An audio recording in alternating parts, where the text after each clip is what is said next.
The Chair. Case 14, Volume 2, The Capstone. Filed from Treaty 4 territory, Oskana ka Asasteki, Regina. One person for 18 years has chaired Saskatchewan's Crown Communications utility. While founding, owning, and leading Saskatchewan's largest private equity and venture capital fund manager. The flagship retail fund is sustained by provincial tax credits. The Crown utility under his chairmanship runs innovation programs in the same sectors his funds invest in.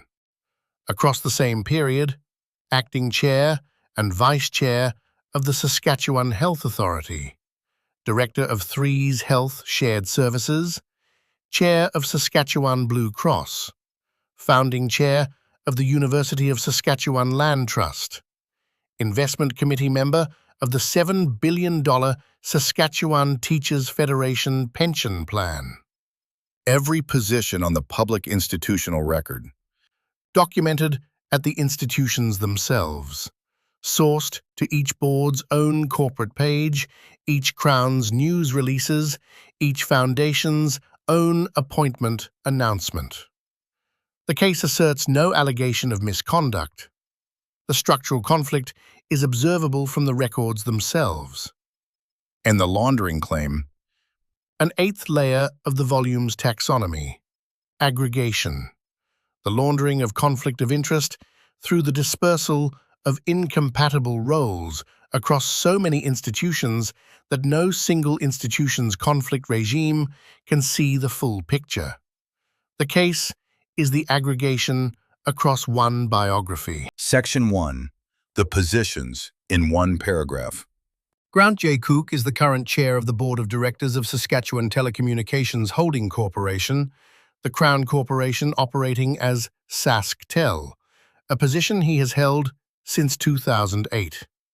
He is described in his own biographical materials and on the Asia-Pacific Foundation of Canada's board appointment release of June 7, 2024, as the longest-standing chair of SaskTel. Concurrent positions. Founder, President, Chief Executive Officer, and Chair of Westcap MGT Limited, Saskatchewan's largest private equity and venture capital fund manager, headquartered in Saskatoon. Assets under management in excess of $1 billion Sagain Den. A documented investment history across more than 200 Saskatchewan growth companies. Westcap manages, among other vehicles, Golden Opportunities Fund, Saskatchewan's first provincial retail venture capital fund. Founded 1999. Registered as a Labour-sponsored investment fund corporation. Offers Saskatchewan investors a combined federal and provincial tax credit of 32.5% on annual contributions up to $5,000. The fund's footprint. Approximately 28,000 Saskatchewan shareholders. Approximately $600 million invested in 165 Saskatchewan companies. The same provincial government that authorizes the Crown Corporation Cook chairs also authorizes, sustains, and subsidizes the venture capital fund Cook founded, owns, and leads. And the other positions. Acting chair and previously vice chair of the Saskatchewan Health Authority. Director of Threes Health Shared Services, Saskatchewan. Chair of Saskatchewan Blue Cross. Founding chair of the University of Saskatchewan Land Trust. Investment committee member of the Saskatchewan Teachers Federation pension plan, a fund of approximately $7 billion. President, CEO, and chair of Ramada Hotels Regina and Saskatoon since 1992. President and CEO of Chung On Investments Group Limited. Board Director of the Asia-Pacific Foundation of Canada. Recipient of the 2013 Saskatchewan Order of Merit. Each position documented on the institution's own website. The case in one paragraph. The rest of this case examines what the aggregation produces structurally. Section 2. How the conflict closes. To see what the aggregation produces, follow one path through the institutions. Start with a Saskatchewan investor. A Saskatchewan resident looking to invest in local enterprise purchases shares of Golden Opportunities Fund. She receives a 15% federal tax credit and a 17.5% provincial tax credit. The provincial credit is authorized by the Government of Saskatchewan under the Labour-sponsored Venture Capital Corporations Act. The fund she has invested in is managed by Westcap MGT Limited, founded, owned, and led by Grant J. Cook. The capital pool grows. Westcap, under Cook's direction, invests it into Saskatchewan technology and growth companies, telecommunications-adjacent technology, agricultural technology, manufacturing, oil field services.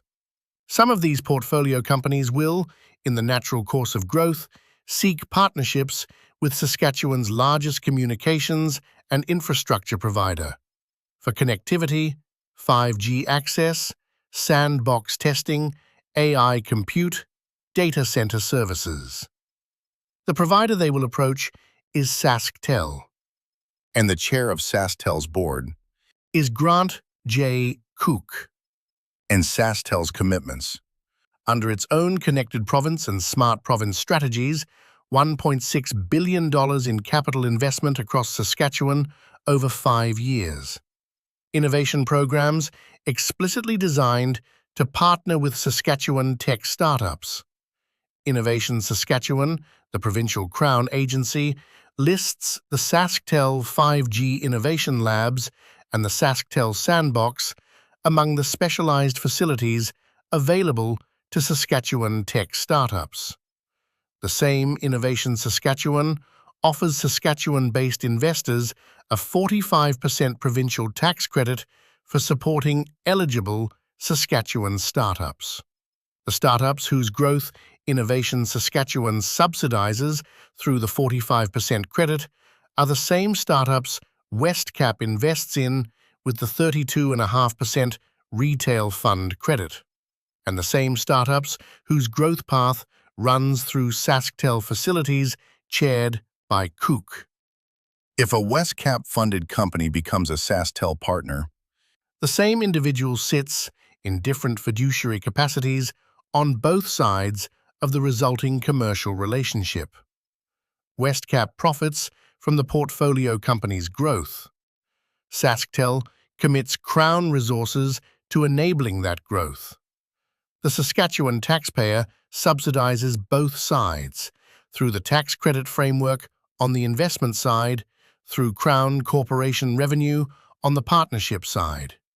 The same person has fiduciary responsibility to maximize return for Westcap's investors, fiduciary responsibility to act in SaskTel's best interest as Crown Chair, and a personal financial position as the founder and owner of the fund management business that benefits from the alignment. no allegation. The case asserts no allegation that any specific transaction has occurred in the configuration described. The case observes that the positional structure makes the configuration available.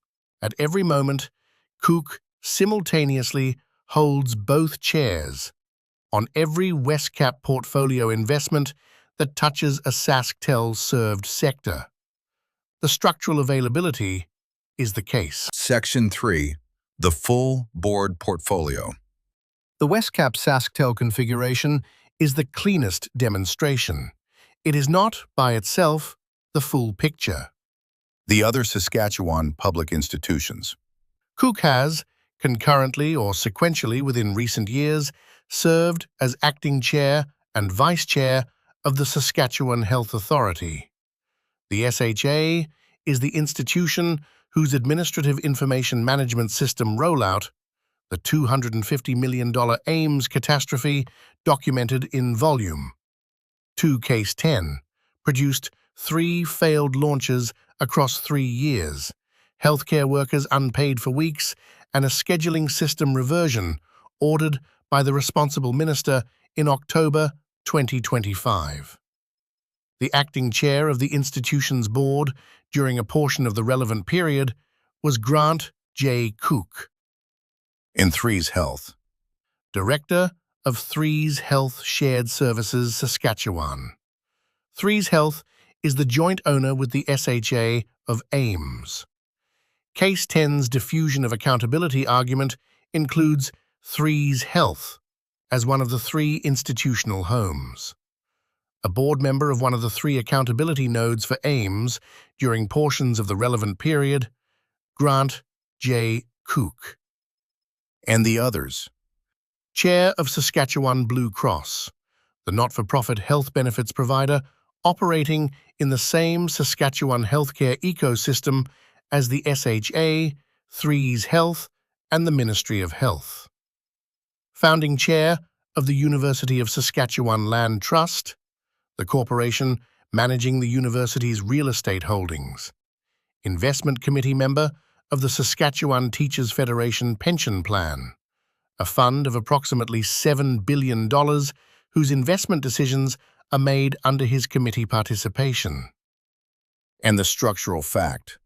A single individual sits, in fiduciary or directing capacity, on the boards of the Crown Communications Utility, the largest provincial private equity and venture capital fund manager, the Provincial Health Authority, the joint shared services entity of the health system, the Provincial Health Benefits Insurer, the University of Saskatchewan's real estate vehicle, and the Investment Committee of the largest public sector pension plan in the province. The same individual influences telecommunications infrastructure decisions, capital deployment to growth companies, health system administration, health benefits design, university real estate strategy, and pension fund asset allocation. No individual board membership is unusual. The aggregation across one biography produces a structural position that no Saskatchewan institutional conflict of interest regime is designed to evaluate. Saskatchewan's regimes evaluate conflicts within the institution that appointed the director, not across the institutions that have collectively appointed the same person. Section 4. Aggregation as a laundering layer. The Volume 2 laundering taxonomy named in earlier cases, reputation, accountability, capability, demographic, political, moral, temporal, tool, captures most of what this case demonstrates. This case requires the addition of an eighth layer. The conflict of interest itself. Each individual board appointment is, on its own terms, defensible. Westcap is a legitimately incorporated private fund manager. Golden Opportunities Fund is a legitimately registered LSVCC. SaskTel's board appointments are made by the Government of Saskatchewan under Crown Corporation governance. The SHA appoints its board through provincial appointments.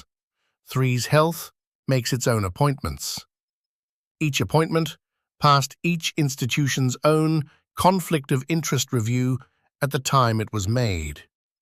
The regimes within each institution operate as designed. And the laundering. Happens at the level of aggregation across institutions. No single Saskatchewan institutional conflict of interest regime is structured to look at the combined position. The SaskTel board's conflict process examines whether the chair's other positions create conflicts with SaskTel decisions. It does not examine whether SaskTel decisions create benefits for the chair's other positions in non-SaskTel institutions. The Westcap firm's compliance regime addresses Westcap's regulatory obligations. It does not address the chair's separate role at SaskTel. The SHA's regime addresses SHA decisions, not Westcap's portfolio strategy. The Government of Saskatchewan's appointments process appoints individual directors to individual boards based on each appointment's individual merits. No single body, not the institutions, not the government, not the Conflict of Interest Commissioner, not the provincial auditor in routine capacity. No single body has the institutional position from which the aggregate picture is the proper subject of review. This is the aggregation layer of the laundering.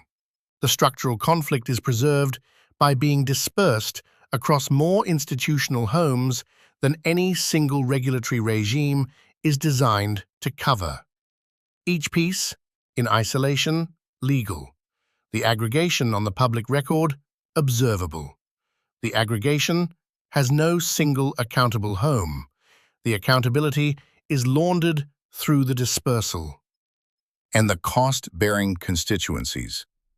The Saskatchewan public, who fund the tax credits, the Crown Corporation revenues, the pension plan contributions, and the Crown agency budgets that comprise the architecture.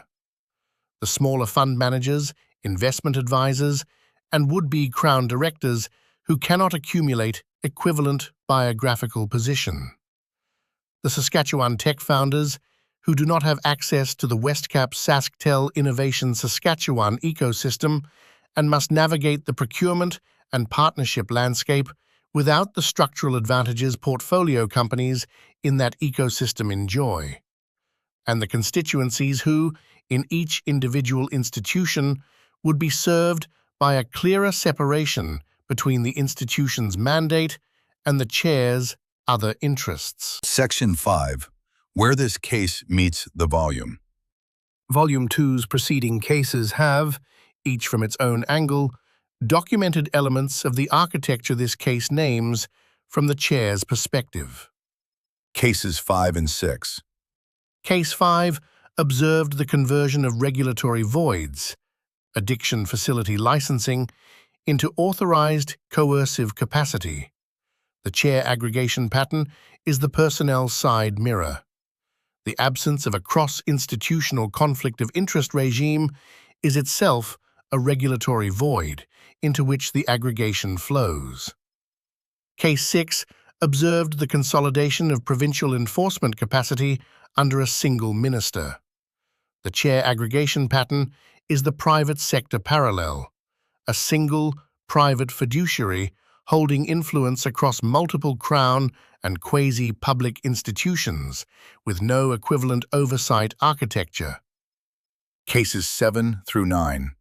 Observed the credentialed personnel pattern at the federal cabinet level. Figures whose external sector biographies laundered institutional conduct. The chair aggregation pattern is the provincial boardroom version. The same grammar of biography as institutional asset, exercised across multiple institutional positions rather than across a single cabinet portfolio. Cases 10 and 11. Observed the SHA's Ames rollout catastrophe and the broader Saskatchewan Crown Corp vendor capture pattern. The chair aggregation pattern is the personnel side context for both.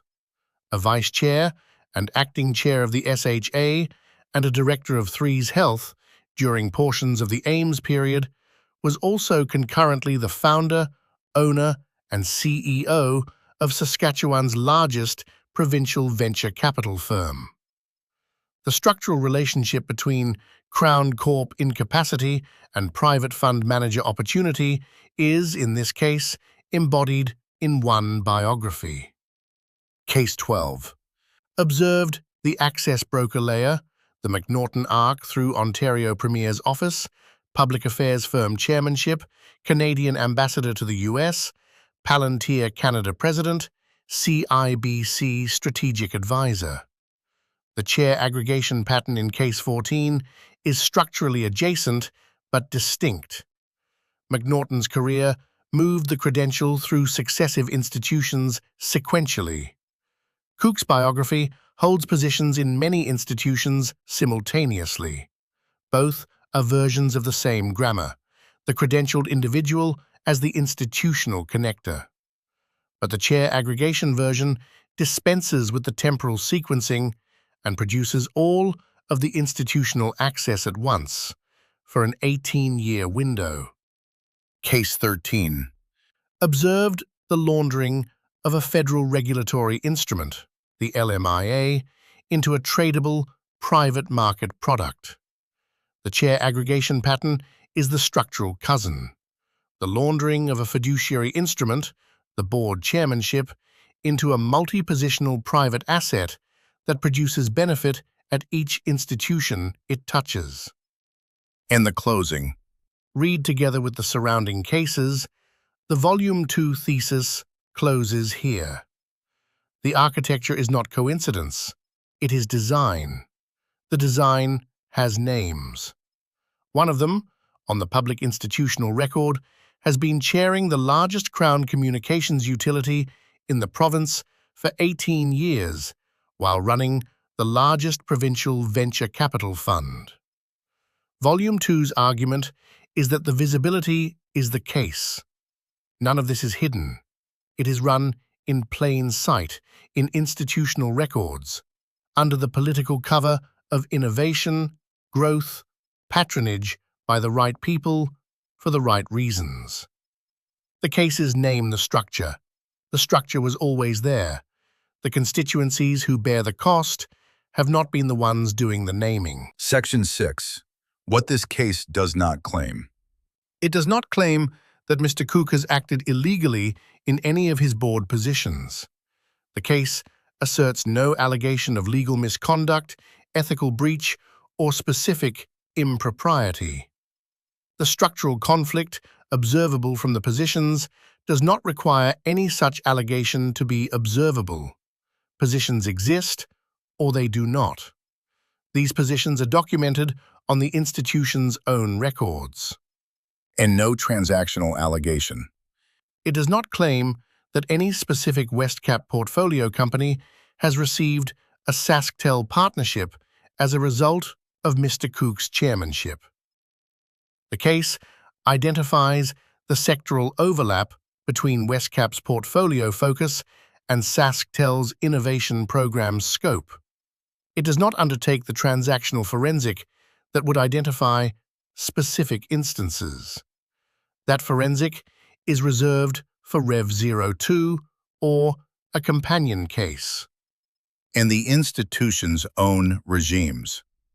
It does not claim that the institution's own conflict of interest regimes have failed.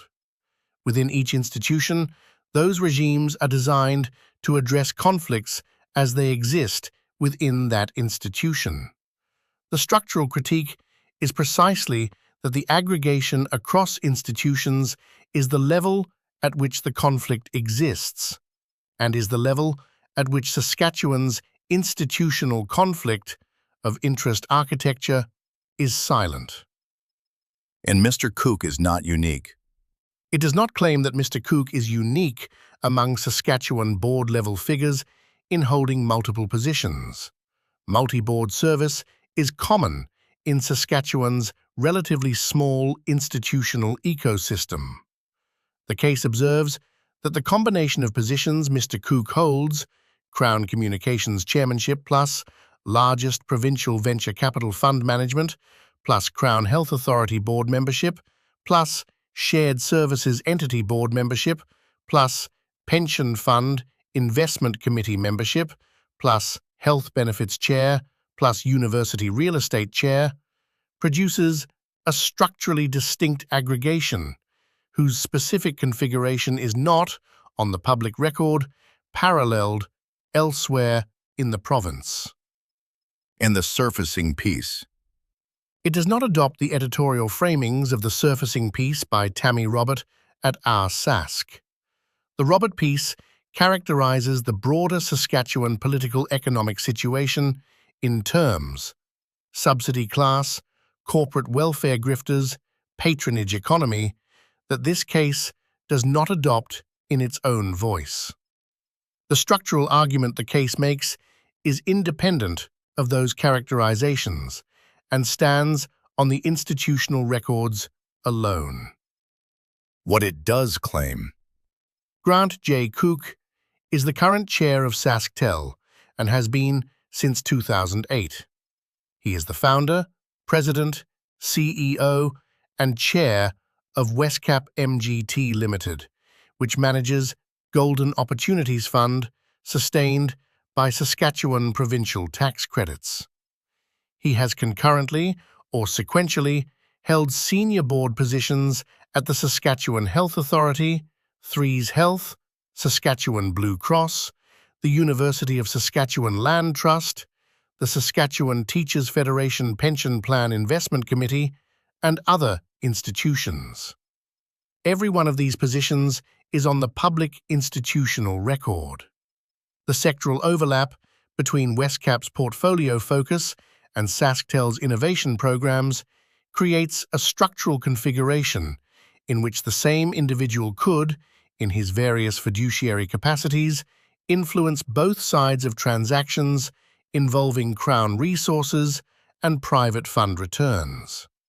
Saskatchewan's institutional conflict of interest architecture is not structured to evaluate the aggregation across institutions. The aggregation has continued, on the public record, for 18 years. The strongest version. The strongest version of this case is the version that names the positions without making allegations the positions alone cannot sustain. The structural conflict is observable. The aggregate institutional position is documented. The 18-year duration is on the record. The question of whether and how the position has been exercised in any specific transaction is one for the Saskatchewan Conflict of Interest Commissioner, the Provincial Auditor, Investigative Journalism, continuing the work our Sask and others have begun, and the Saskatchewan public to take up. This case names the structure. The structure was always there. End transmission. Volume 2 closes here. Filed from Regina. No sponsors, no trackers, open for correction.